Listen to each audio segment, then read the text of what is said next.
Welcome back friends. நம்ம வந்து group 2க்கு வந்து என்னென்ன டாபிக் வந்து ஜிஎஸ் டாப்பிக்கில் என்னென்ன இது 6th-லேருந்து 12th வரைக்கும் இருக்குது, அதை வந்து நம்ம லைன் பை லைன், அதாவது 6th எடுத்துக்கிட்டோன்னா அதில் என்னென்ன டாபிக் சிலபஸில் வரும், கொஞ்சம் அந்த சில டாபிக் வந்து எக்ஸஸாக 1-2 வரும், அதையும் லைட்டாக பார்த்துக்கலாம். அப்புறம் வந்து பார்க்க போகிற பாடத்தில் ஃபுல் டீட்டெயிலாக பார்க்க போகிறல என்னென்ன கொஸ்டின் இருக்குங்கிறத ஒரு ப்ரீஃபாக ட்ரெய்லர் மாதிரி டக்குன்னு வேகமாக பார்த்துக்கலாம். வந்து இப்போ வந்து 6ஆம் வகுப்பு முதல் பருவத்தில் மொத்தம் 8 பாடம் இருக்கும். அதில் என்னென்ன பாடம்லாம் சிலபஸில் கவர் ஆகுதுன்னா, முதல் பாடமும் வரும் லைட்டாக, வரலாறு என்றால் என்ன. 3வது பாடம் சிந்துவெளி நாகரிகம். 4வது பாடம் தமிழ்நாட்டின் பண்டைய நகரங்கள். இந்த 3 பாடமும் கொஞ்சம் வரும். அதுக்கப்புறம் வந்து இங்கே பார்த்தீங்கன்னா புவியியல் அந்தளவுக்கு கிடையாது. அதுக்கப்புறம் குடிமையில் வந்து பன்முகத்தன்மையினை அறிவும் சமத்துவம். இந்த 2 பாடமும் ரொம்ப முக்கியம். இந்த 5 பாடமும் ரொம்ப முக்கியம். மற்றது கொஞ்சம் தெரிஞ்சுக்கணும், ஒரு சாட்டிஸ்ஃபேக்ஷன் இல்லைனா அப்படி லைட்டாக ரீட் பண்ணிக்கோங்க. சரி, ஃபஸ்ட்டு இப்போ வந்து வரலாறு என்றால் என்ன அப்படின்றத மட்டும் பார்க்கலாம். வரலாறு இதில் என்னென்ன கொஸ்டின் இருக்குது அப்படின்னு பார்க்கலாம். ஃபஸ்ட்டு வரலாறு இதில் என்ன, இதில் சும்மா தான் கொடுத்துருப்பாங்க, சின்ன பசங்களுக்கு இன்ட்ரொடக்ஷன் கொடுத்த மாதிரி. இதில் ஃபஸ்ட்டு கொஸ்டின் என்ன இருக்குது, வரலாற்றின் காலம் அப்படின்னு சொல்லி கேட்டிருக்காங்க. வரலாற்றின் காலம், வரலாறு அப்படின்னா என்னென்னா பாஸ்ட் டென்ஸ்னு அர்த்தம். அதாவது பாஸ்ட் கடந்து முடிஞ்சது தான் அப்படின்ற அர்த்தம். இதில் வந்து வரலாற்றின் காலம் ஆண்டுகளில் கணக்கிடப்படுகிறதுன்னு கேட்டிருக்கு. மேபி கொஸ்டின் கேட்க வாய்ப்பு இருக்குது, ஆனால் இல்லைன்னு சொல்லலாம். வரலாற்றின் காலம் டேஸ்களில் கணக்கிடப்படுகிறது அப்படின்னு கேட்டாங்கன்னா ஆண்டுகளில் கணக்கிடப்படுகிறது. அது வந்து எப்படிலாம் சொல்லுவாங்கன்னு சொல்லியிருக்கு. இது கிமு கிறிஸ்து பிறப்பிற்கு முன், கிபி கிறிஸ்து பிறப்பிற்கு முன்னும் கால்குலேட் பண்ணுவாங்க. அதுதான் எப்படின்னு சொல்லிட்டு இதில் போட்டிருக்காங்க. இதெல்லாம் உங்களுக்கு தெரியும் ஓரளவு. அப்புறம் 2வது கொஸ்டின் என்னென்னு பார்த்தீங்கன்னா, வரலாறு என்பது கடந்த கால நிகழ்வுகளின் காலவரிசை பதிவு. அதாவது பாஸ்டில் நடந்தது, அதாவது நமக்கு சுதந்திரம் நடந்தது நம்ம படிக்கணும்ல, அதாவது கடந்த காலம் முடிஞ்ச விஷயத்தை, அதான் கடந்த கால நிகழ்வுகளின் காலவரிசை பதிவு தான் நம்ம வரலாறுன்னு சொல்லிக்கிறோம். அடுத்து கொஸ்டின் என்ன இருக்குதுன்னு பார்த்தீங்கன்னா, இது வரலாறு என்ற சொல் வந்து எங்கேருந்து எடுத்தாங்க அப்படின்னு சொல்லி கேட்டிருக்காங்க. வரலாறு என்ற சொல் கிரேக்க சொல்லான ஹிஸ்டோரியா என்பதிலிருந்து பெறப்பட்டது. இதன் பொருள் விசாரிப்பதன் மூலம் கற்றல் என்பதாகும். ஓகே, இதில் அதுக்கப்புறம் கொஸ்டின்ஸ் இருக்காது, இந்த சைடு ஸ்டோரி தான் இருக்கும். அதுக்கப்புறம் வந்து இந்தியாவில் அகழாய்வு செய்யப்பட்ட சில முக்கிய இடங்கள் எங்கெங்கே செஞ்சுருக்காங்கன்னு பார்த்தீங்கன்னா, இது ஜஸ்ட் வந்து இது தனியாகவே படிச்சுக்கோங்க. இரும்பு காலம் எங்கன்னு சொல்லிட்டு பார்த்தீங்கன்னா ஆதிச்சநல்லூர், ஹல்லூர். ஊருன்னு வருதுல்ல, அப்போது இரும்பு காலம் எங்கெல்லாம் எவிடன்ஸ் வந்து சர்ச் பண்ணியிருக்காங்கன்னா ஆதிச்சநல்லூர்லேயும் ஹல்லூர்லேயும். வெண்கல காலம் வந்து எங்கன்னு பார்த்தீங்கன்னா இந்த சிம்பிள் போட்டிருக்காங்கல்ல, எங்கே லோத்தல்.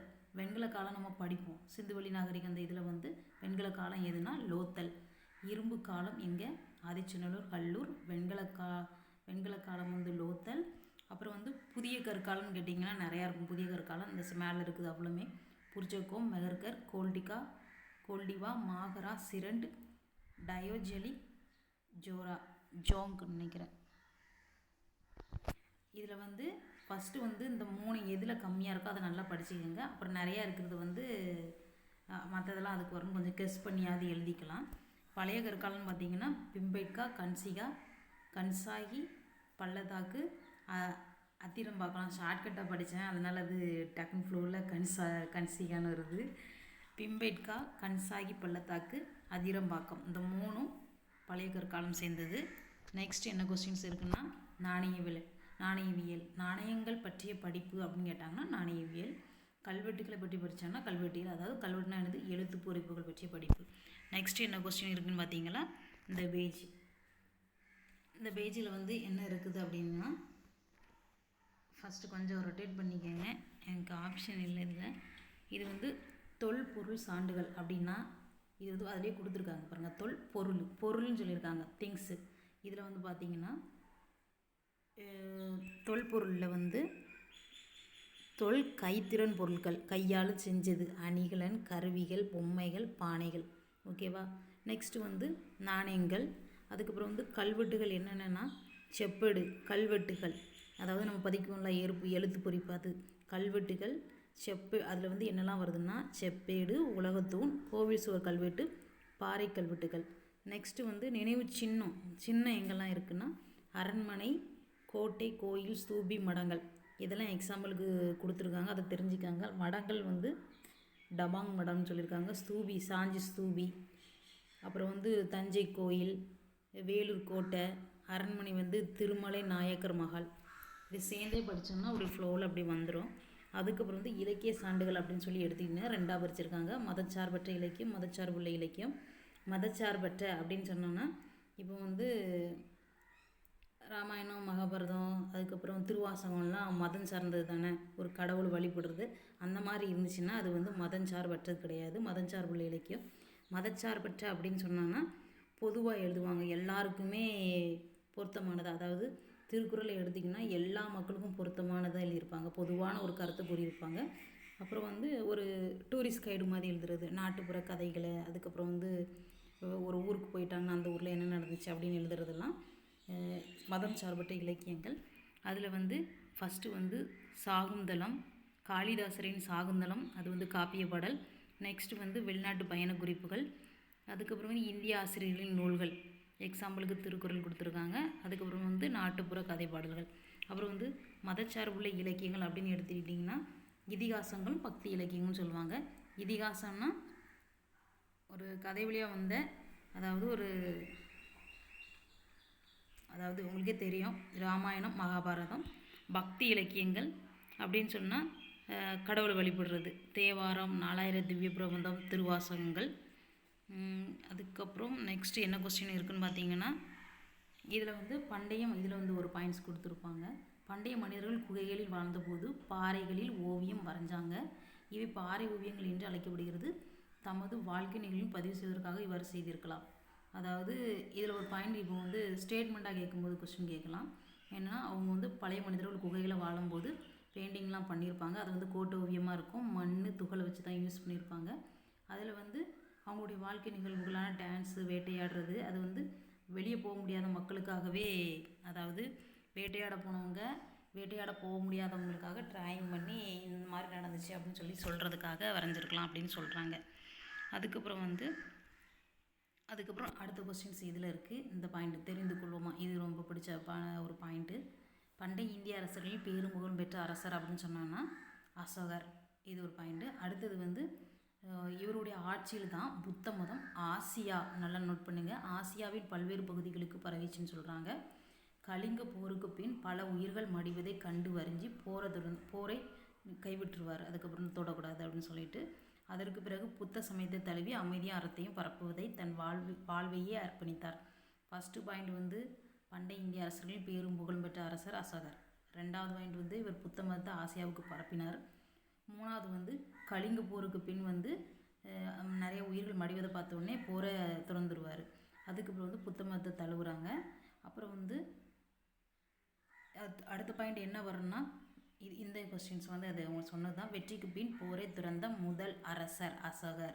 அதுக்கப்புறம் வந்து உலகிலேயே முதலாக விலங்குகளுக்கு தனியே மருத்துவமனை அமைத்து தந்தவரும் அசோகர். அடுத்த பாயிண்ட். அதுக்கப்புறம் வந்து நமது தேசிய கொடியில் இடம்பெற்றுள்ள 24 ஆரக்கால் சக்கரம் அசோகர் நிறுவிய சாரநாத் கற்றுநூலில் உள்ள அந்த முத்திரையிலிருந்து தான் நம்ம எடுத்திருப்போம். அதுக்கப்புறம் வந்து அடுத்த பாயிண்ட் என்னென்னா அவரை பற்றி டீட்டெயில்ஸ் வந்து அதிகமாக கலெக்ட் பண்ணாமலே இருந்திருக்காங்க அசோகரை பற்றி. அதுக்கப்புறம் 19ஆம் நூற்றாண்டுக்கு அப்புறம் தான் அவரை பற்றி கொஞ்சம் ஆய்வு பண்ண ஆரம்பிச்சிருக்காங்க. அப்படி ஆய்வு பண்ணவங்க தான் யாருன்னா William Jones, James Prinsep, Alexander Cunningham அப்படின்றவங்க ஆய்வு பண்ணி வச்சதை தான் அதை வந்து சார்லஸ் ஆலன் என்பவர் வந்து அதை எல்லாத்தையும் திரட்டி கிடைச்ச ஆவணங்கள் வேறு என்னென்ன இருக்குது அப்படின்னு சொல்லிட்டு அதை சேகரித்து ஒரு நூலாக வெளியிடுறாங்க. அந்த நூல் தான் என்னென்னா the church for the India's last emperor அப்படின்ற ஒரு நூல்.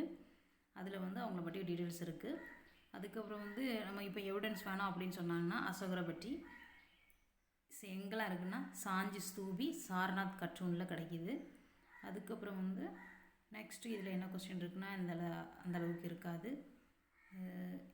அப்புறம் வந்து புக் பேக் ஆன்சர் பார்த்திங்கன்னா பழங்கால மனிதன் தனது உணவை சேகரிக்க மேற்கொண்ட நடவடிக்கை வந்து வேட்டையாட தான் செய்வாங்க. அடுத்தது ஸ்டேட்மெண்ட் பார்த்திங்கன்னா பழைய கற்கால மனிதர்கள் வேட்டையாட செல்லும்போது நாய்களை உடன் அழைத்து சென்றனர். காரணம், குகைகளில் பழைய கற்கால மனிதன் தங்கியிருந்தபோது விலங்குகள் வருவதை நாய்கள் தமது மோப்ப சக்தியால் அறிந்து அவனுக்கு உணர்த்தின. ரெண்டுமே கரெக்டு. முதலில் பழக்கப்படுத்திய விலங்கு வந்து நாய். Next question. பண்டைய காலத்தில் வாழ்ந்த மனிதர்கள் பயன்படுத்திய பொருட்கள் அகழாய்வுகள் மூலமாக தோண்டி எடுக்கப்பட்டுள்ளன. அப்பொருட்கள் அக்கால மக்களின் வாழ்க்கை முறை பற்றி அறிந்து கொள்ள பயன்படுத்தப்படும். இக்கூற்று தொடர்புடையது எது? புதைபொருள் படிமங்கள்.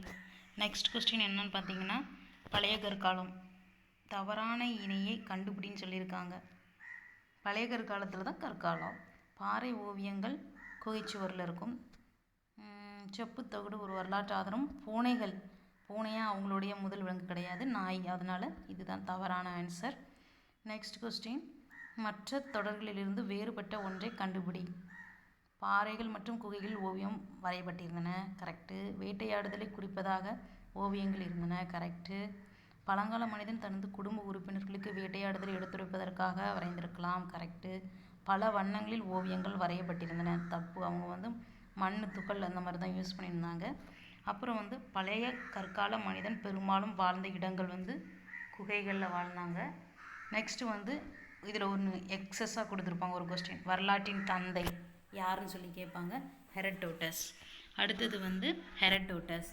அப்புறம் பழைய கற்கால மனிதன் பழக்கிய முதல் விலங்கு என்னது? எல்லாருக்கும் தெரிஞ்சது தான், நாய். கல்வெட்டுகள் டேஸ் ஆதாரங்கள் ஆகும். இது தொல்பொருள் ஆதாரங்கள் சொல்லலாம். அதுக்கப்புறம் அசோக சக்கரத்தில் டேஸ் ஆரக்கால்கள் உள்ளன? 24. அடுத்த கொஸ்டின் என்னன்னு பார்த்தீங்கன்னா, சரியாக தவறாக கேட்டிருக்காங்க. பழைய கற்காலத்தை சேர்ந்த கற்கருவிகள் சென்னைக்கு அருகில் உள்ள அதிரம்பாக்கத்தில் கிடைத்துள்ளன. இது அந்த டயக்ராம் மாதிரி ஒரு மேப் பார்த்தோம்ல, இந்தியா மேப்பில் பழைய கற்காலம் புதிய கற்காலம் அதில் வந்திருக்கும். அதில் என்னென்னா, பழைய கற்காலம் எங்கெல்லாம் உண்டு? அதிரம்பாக்கம், கன்சாகி, பிம்பேட்கா அப்படின்னு சொல்லிட்டு ஒரு 3 பிளேஸ் கொடுத்துருப்பாங்க. அப்போ இது கரெக்டான ஆன்சர். பழங்கற்கால மனிதர்கள் பயன்படுத்திய பொருட்கள் தொல்லியல் துறையினால் அருங்காட்சியகத்தில் பாதுகாக்கப்படுகின்றன. இதுவும் கரெக்டு. அசகரது காலத்தில் புத்த சமயம் நாடு முழுவதும் பரவியது. கரெக்டு தான். ஆசியா முழுவதும் சொல்கிறாங்க, அதில் நாடும் வரும். நெக்ஸ்ட்டு அடுத்தது பாறை ஓவியங்கள். பொறுத்துக. பாறை